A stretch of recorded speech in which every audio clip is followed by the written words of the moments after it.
Hey, what's up, everyone? Welcome back to the My Chanel. वो ना बोल सकती थी, ना सुन सकती थी, लेकिन एक दिन उसने ऐसी बात कह दी जो पूरा गांव कभी नहीं भूल पाया। 2021 का साल था। एक छोटी सी पहाड़ी बस्ती में एक लड़की रहती थी, अरु। ना वो बोल सकती थी ना सुन सकती थी।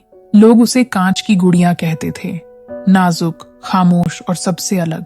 लेकिन उसकी आंखों में एक अजीब सी चमक थी, जैसे वो हर दिल की बात बिना कहे समझ लेती हो।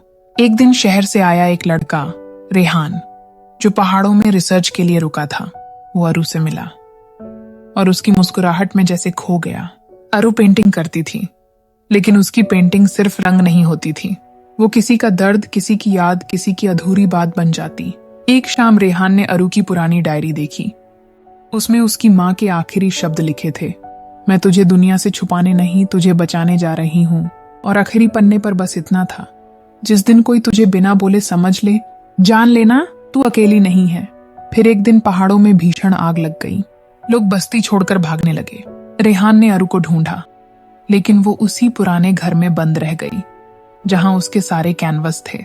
अरु ने आग के बीच एक आखिरी पेंटिंग बनाई, एक लड़का, एक लड़की और एक छोटा सा घर, जिसमें आंगन की खामोशी में एक हल्की सी मुस्कान छुपी थी।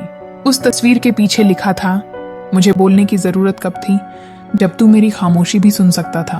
आग बुझी, घर जल गया, अरु कहीं नहीं मिली। रेहान को सिर्फ वो तस्वीर मिली। आज भी अगर कोई उस पहाड़ी गांव में जाता है, एक पुरानी छत पर वो तस्वीर झूलती दिखती है और रात की हवा में एक मुस्कान तैरती है, जैसे अरु अब भी किसी को बिना बोले सब कुछ कह रही हो। अरु चली गई, लेकिन उसकी खामोशी अब भी उन पहाड़ों में गुनगुनाती है।